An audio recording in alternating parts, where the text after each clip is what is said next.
नमस्कार साथियों, आपका स्वागत करता हूँ आपके अपने YouTube चैनल निर्मल एस्ट्रोलॉजी में। साथियों, आज के इस वीडियो से हम वैदिक ज्योतिष को सीखने की प्रक्रिया की शुरुआत करने वाले हैं और जो भी एस्ट्रोलॉजी को सीखने के लिए बेसिक कॉन्सेप्ट होते हैं या फिर बेसिक जो चैप्टर्स हैं उनके बारे में हम डिस्कस करते हुए आगे बढ़ेंगे। यदि आप अपनी कुंडली को समझना चाहते हैं या फिर यदि आप एस्ट्रोलॉजी सीखना चाहते हैं तो ये सीरीज आपके लिए बहुत इम्पोर्टेंट होने वाली है। आप हमसे जुड़े रहिए। तो साथियों, आज के पहली क्लास की हम शुरुआत करते हैं। सबसे पहले साथियों, आप लोग जानते होंगे कि जो हमारा आकाश होता है, ये आकाश यानी कि जो हमारे सौर मंडल में जो सूर्य है वो एक स्थित पोजीशन पे है, यानी एक स्टेबल पोजीशन में है, जो कि एक जगह पे स्थिर है और बाकी सभी ग्रह सूर्य के चारों तरफ चक्कर लगाते हैं।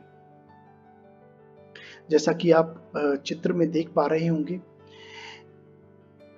और जो ये ग्रह होते हैं, ये जो सूर्य के चक्कर लगाते हैं, ये दीर्घ वृत्ताकार परिधि में चक्कर लगाते हैं, यानी कि इलिप्टिकल जो सरकमफ्रेंस होती है, यानी कि दीर्घ वृत्ताकार कक्षा में चक्कर लगाते हैं। और यदि एक पूरी कक्षा को देखें, यानी कि यदि जैसा कि आप लोग जानते हैं पृथ्वी 365 दिन में अपना सूर्य का पूरा एक चक्कर लगाती है, और यदि इस परिधि को, यदि इस चक्कर को हम मैथमेटिक्स में देखते हैं तो ये पूरा 360 अंश का 360 डिग्री का एक चक्कर लगता है। और यदि इस कक्षा को, इस दीर्घवृत्ताकार कक्षा को हम 12 भागों में डिवाइड करते हैं तो एक भाग जो निकल के आता है वो 30 डिग्री आता है। यानी कि जो दीर्घवृत्ताकार जो कक्षा है, इसको हमने 12 भागों में डिवाइड कर दिया और एक भाग को हम एक राशि के रूप में जानते हैं, यानी 12 भागों में डिवाइड किया और हमारी 12 ही राशियां होती हैं। और एक राशि में 30 डिग्री का अंश आता है, यानी 30 डिग्री एक राशि में आती है। और इसी प्रकार हम देखते हैं, मान लीजिए कोई ग्रह है, यानी कि जो हमारे बृहस्पति देव हैं, हम देखते हैं 12 साल में ये सूर्य का पूरा चक्कर लगाते हैं। यानी कि प्रत्येक साल, यानी हर साल में ये एक राशि में भ्रमण घूमते हैं और उसके बाद ये अगली राशि में गोचर करते हैं। इसी प्रकार अगली राशि में गोचर करते हुए ये पूरी 12 राशियों में एक एक साल रहते हुए सूर्य का पूरा चक्कर काटते हैं। तो ये थी दोस्तों राशि। और यदि हम नक्षत्र की बात करते हैं तो एक राशि में 2.25 नक्षत्र होते हैं, क्योंकि हमारे नक्षत्र 27 हैं। और यदि हम इसको 12 से, यानी 12 राशियों से विभाजित करते हैं तो एक राशि में 2.25 नक्षत्र आते हैं। यानी कि यदि हम एक नक्षत्र में डिग्री की बात करें तो लगभग, यदि हम 30 डिग्री में ढाई, ये जो 2.25 नक्षत्र का भाग देंगे तो लगभग 13 से 14, यानी 13.5 से 14 के बीच में जो एक डिग्री, मतलब 13.5 से 14 डिग्री के का एक नक्षत्र होता है। तो साथियों, जो ग्रह हमारे हैं ये सूर्य का चक्कर लगाते हुए 12 अलग अलग राशियों में अपने समय के अनुसार रहते हुए आगे बढ़ते हैं। जैसा कि आप लोग जानते हैं, शनि देव जो होते हैं वो एक राशि में 2.5 साल रहते हैं, यानी ये सूर्य का चक्कर लगाने में लगभग 30 साल, 29 से 30 साल ये पूरा चक्कर को लगाने में लेते हैं। तो एक राशि में ये लगभग 2.5 साल रहते हैं, फिर उससे अगली राशि में 2.5 साल रहेंगे। यानी कि इस डायग्राम में आप देख रहे हैं, नीचे एरीज राशि है, टॉरस है, यानी ARI लिखा है, ये यहाँ मेष राशि है, वृषभ राशि। इस प्रकार परिधि पे सारी राशियां होती हैं और ग्रह आगे बढ़ते हुए हर राशि में अपने समय के अनुसार भ्रमण करते हैं और आगे बढ़ते हैं गोचर। तो आइए साथियों, अब आगे देखते हैं वो कौन कौन सी राशियां हैं। तो सबसे पहले जो हमारी राशि आती है वह है मेष राशि, जिसे एरीज कहते हैं। और फिर सेकंड नंबर पे आती है वृषभ राशि, जिसे टॉरस कहते हैं। फिर 3 नंबर पे राशि आती है मिथुन, जेमिनाई। 4 नंबर पे कर्क, कैंसर। 5 नंबर पे सिंह, इंग्लिश में लियो बोलते हैं इसे। 6 नंबर पे कन्या, विर्गो बोलते हैं। 7 नंबर पे तुला, लिब्रा। 8 नंबर पे वृश्चिक, स्कॉर्पियो। 9 नंबर पे धनु, सैजिटेरियस। और 10 नंबर पे मकर, कैप्रिकॉन। 11 नंबर पे कुंभ, एक्वेरियस। और फिर 12 नंबर पे मीन यानी पाइसेस। तो यदि आपको एस्ट्रोलॉजी सीखनी है या फिर आपको अपनी जन्म कुंडली पढ़ना सीखना है, तो आपको इसी सीक्वेंस में ये सारी राशियां याद करनी पड़ेंगी। यानी साथियों, इसको याद करना बहुत आसान है। आप एक दो बार देखेंगे तो आपको याद हो जाएगा कि 7 नंबर, यानी कि जैसे कि मैं अगली चैप्टर्स की आगे क्लास लूंगा तो उसमें मैं 7 नंबर अगर कहूंगा तो आपको याद होना चाहिए कि तुला राशि है वहां पे। 5 नंबर है तो इसका मतलब सिंह राशि है। 12 नंबर पे मीन राशि है। इसी प्रकार 1 से लेकर 12 तक आपको ये सारी राशियों का सीक्वेंस याद होना चाहिए। और जो हमारे ग्रह हैं, वो जो 9 ग्रह होते हैं वो है सूर्य, बुध, शुक्र, मंगल, गुरु, शनि, चंद्रमा, राहु, जो कि छाया ग्रह हैं। इनका आकाश में अस्तित्व नहीं है, पर ये छाया ग्रह हैं।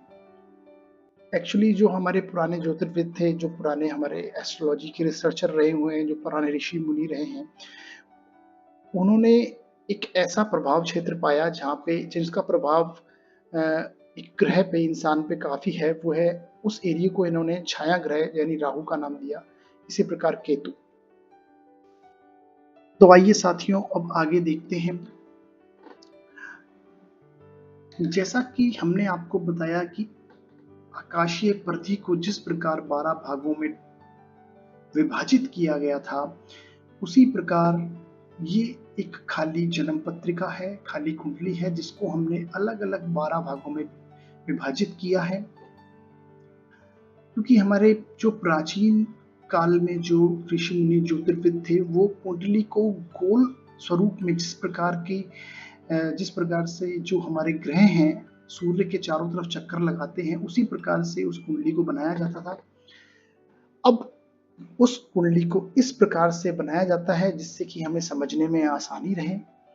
तो ये कुंडली आपके सामने एक खाली कुंडली है, जिसका ये जो चतुर्भुज बॉक्स आप देख रहे हैं, ये प्रथम भाव है। इसको हम प्रथम भाव बोलते हैं। और ये सदैव हमेशा प्रथम यानी कि फिक्स रहते हैं ये भाव हमारे इसी प्रकार में ही। ये द्वितीय भाव होता है। यदि आप घड़ी की उल्टी दिशा में चलेंगे, एंटी क्लॉकवाइज डायरेक्शन में, तो आपको 12 भाव मिलेंगे। ये प्रथम भाव, ये द्वितीय भाव, ये तृतीय भाव, ये चतुर्थ भाव, ये पंचम, षष्ठ, सप्तम, अष्टम, नवम, दशम, एकादश और द्वादश। इस प्रकार से हमें भाव देखने को मिलते हैं और ये हमेशा फिक्स रहते हैं। और ये आपके सामने एक और पत्रिका है, और इसमें जो ये 1 नंबर, जिस प्रकार मैंने आपको बताया कि जो 12 राशियां बताई, ये 12 राशियां इसमें लिखी हुई हैं। यानी कि प्रथम भाव में हमारे ये पहली राशि, यानी जिस प्रकार मैंने बताया आपको याद रखना पड़ेगा इन चीजों को, वो प्रथम भाव में एक राशि यानी मेष राशि है। और इसी प्रकार द्वितीय भाव में वृषभ राशि, तृतीय भाव में मिथुन राशि, चतुर्थ भाव में कर्क राशि, पंचम भाव में सिंह राशि। और उसी राशि के सीक्वेंस में ये भावों में ये अलग अलग राशियां लिखी गई हैं।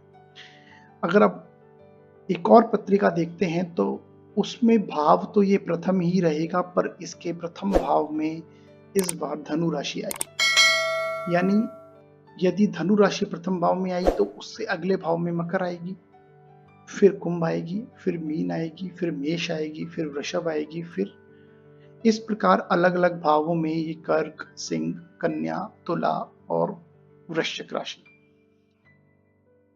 यानी कि साथियों, ये जो राशियां हमारी कुंडली में निरूपित की जाती हैं, लिखी जाती हैं, ये सीक्वेंस वाइज होती हैं।